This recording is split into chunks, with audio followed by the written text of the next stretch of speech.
اللہ اکبر اللہ۔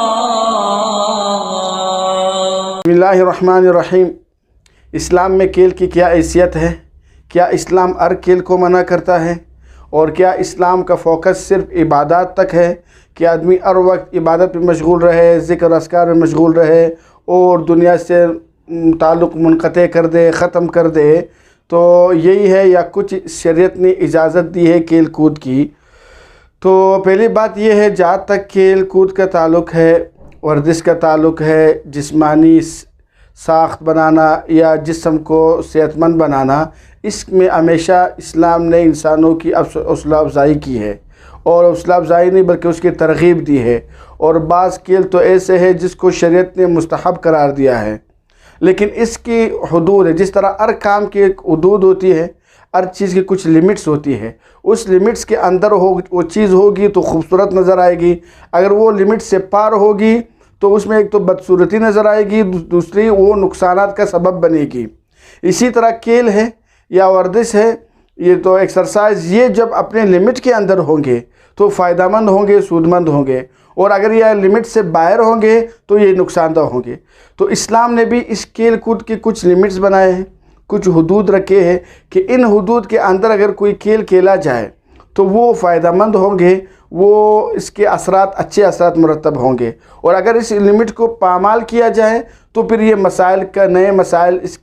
بنیں گے اس سے، اور جو روزمرہ زندگی ہے وہ متاثر ہوگی۔ تو اب وہ اصول کیا ہے جو ایک کھیل کے بارے میں اسلام نے دی ہے،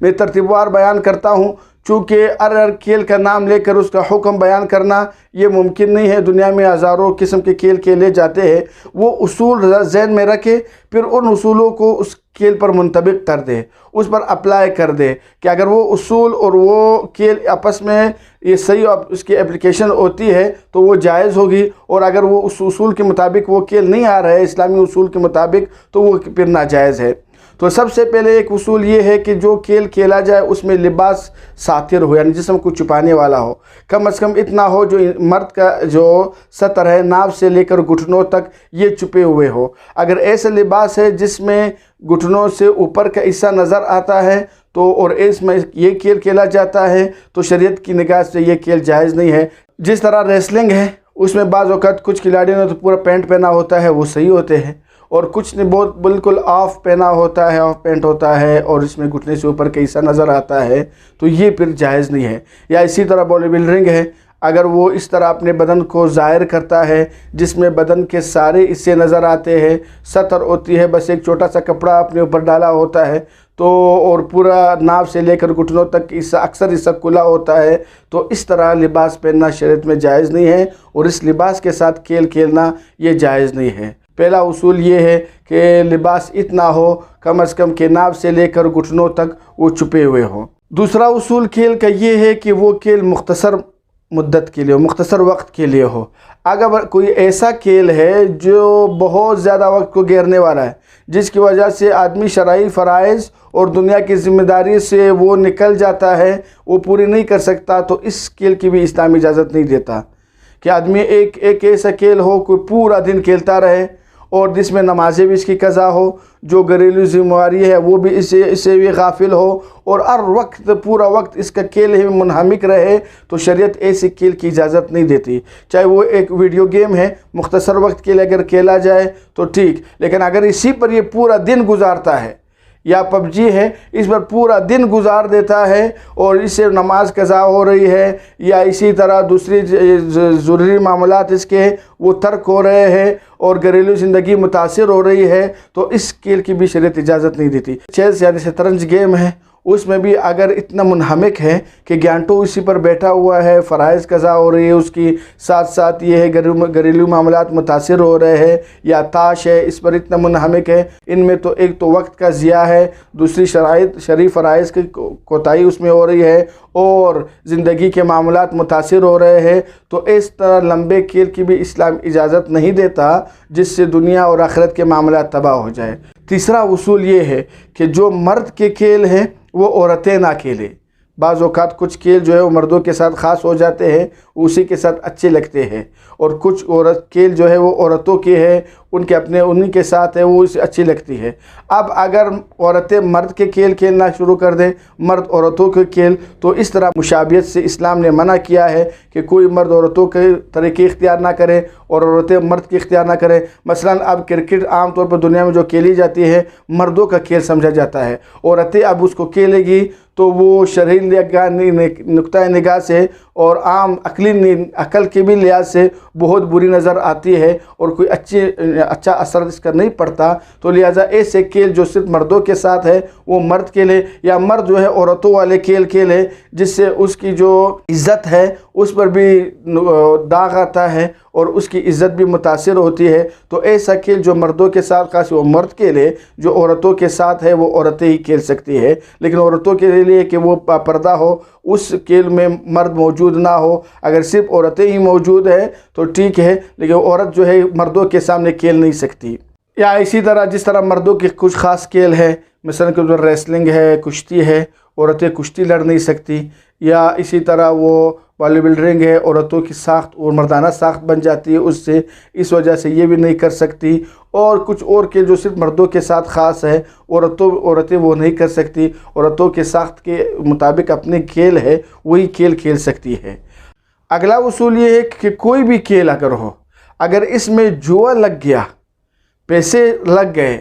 تو اس صورت میں یہ کھیل جائز نہیں ہے، پھر وہ جائز کھیل بھی ناجائز بن جاتا ہے۔ مثلا فٹ بال کھیلنا ایک جائز کھیل ہے، اب اگر اس فٹ بال پر جوا لگے کہ اگر ایک ٹیم نے جیتا دوسروں کو اتنے پیسے دیں گے، یا پہلے والے نے جیتا وہ دوسرے والے کو اتنے پیسے دیں گے، تو اس طرح کھیل کھیلنا جائز نہیں ہے۔ اگر ایک تیسرا آدمی انعام مقرر کر دے کہ تم دونوں میں سے جس نے جیتا، ایک ٹیم نے جیتا تو اس کو 10,000 روپے، یا بی ٹیم نے جیتی تو اس کو 10,000، یہ تیسرا جو انعام مقرر کر رہا ہے، اس طرح اگر کرتے ہیں تو یہ پھر جائز ہوگا۔ لیکن عام طور پر جو اپنے آپس میں جوئے رکھتے ہیں، شرائط رکھتے ہیں، تو ان شرطوں کی بنا پر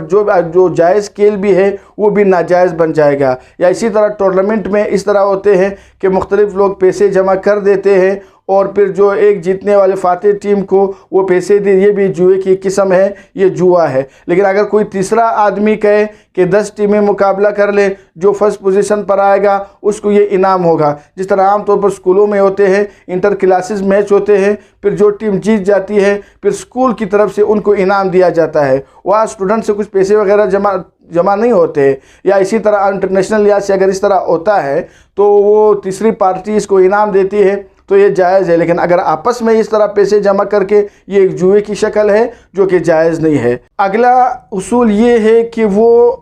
کھیل جو ہے ایسا کھیل ہو جس میں انسانی جسم کو فائدہ ہو، اور اگر ایسے خطرناک کھیل کھیلے جائیں گے جس سے انسانی جسم کو نقصان پہنچتا ہو، یا اعضاء سلب ہوتی ہو، یا اس میں موت کا خطرہ ہے، تو ایسے کھیل کھیلنا بھی جائز نہیں ہے۔ جس طرح سرکس میں جو گیم ہوتے ہیں، وہ کنویں کے اندر گاڑی چلانا، موت کے کنویں میں، نام بھی اس کا موت کا کنواں ہے، اور اسی طرح اس میں بائک چلاتے ہیں، یا جو دوسرے خطرناک کھیل رسی پر جانا جس میں اعضاء کے ختم ہونے کے، ضائع ہونے کا خطرہ ہے، کبھی آنٹ ٹوٹ جائے، کبھی پاؤں ٹوٹ جائے، یا اسی طرح ایسے خطرناک ریسلنگ، یا جو اس کے علاوہ جو ریسلنگ کے علاوہ دوسرے فائٹس ہوتے ہیں جس میں آدمی کے مرنے کا خطرہ ہے یا اعضاء کے سلب ہونے کا خطرہ ہے، تو یہ بھی اسلام حوصلہ افزائی نہیں کرتا، بلکہ اسلام کہتا ہے یہ ناجائز ہے۔ کھیل کو کھیل کے حد تک رکھا جائے، کھیل کو زندگی اور موت کا مسئلہ نہ بنایا جائے، اور اس طرح کھیلنا کہ انسان کی زندگی ہی تباہ ہو جائے، ایسے کھیل کی شریعت اجازت نہیں دیتا۔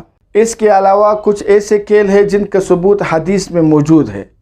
اور جن کا کرنا ایک مستحب عمل ہے، میں ان حدیثوں کا تذکرہ چھوڑتا ہوں، صرف اس کے نام لیتا ہوں۔ نمبر 1، جس طرح گھوڑا دوڑانا، ہارس رائڈنگ جس کو کہتے ہیں، یہ صحابہ کرام سے اس کا ثبوت موجود ہے، اور اس میں ایک جنگی تیاری بھی اس زمانے میں ہوا کرتی ہے۔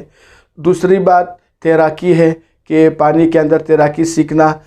سوئمنگ جس کو کہتے ہیں، اس کا ثبوت بھی ہے۔ اور تیر اندازی، پہلے زمانے میں تو تیر اندازی ہوتی تھی، آج کے لحاظ سے اس کو نشانہ بازی کہتے ہیں کہ اپنے نشانوں کو صحیح کرنا، یہ کل جہاد کے موقع پر کام آ سکتا ہے، یا انسان کی اپنی ذاتی حفاظت کے لیے یہ چیزیں ضروری ہے۔ اور اس طرح آپس میں ریس لگانا کہ اب باغ دوڑ جس کو کہتے ہیں، ریس کہتے ہیں، ریس کے مقابلے کروانا یا کسی سے خود کرنا، اس کا بھی حدیث میں ثبوت ہے۔ تو یہ چند کھیل ایسے ہیں جس کا باقاعدہ حدیث میں ثبوت آیا ہوا ہے، تو اور اس کا کرنا جو ہے مستحب ہے۔ تو خلاصہ یہ نکلا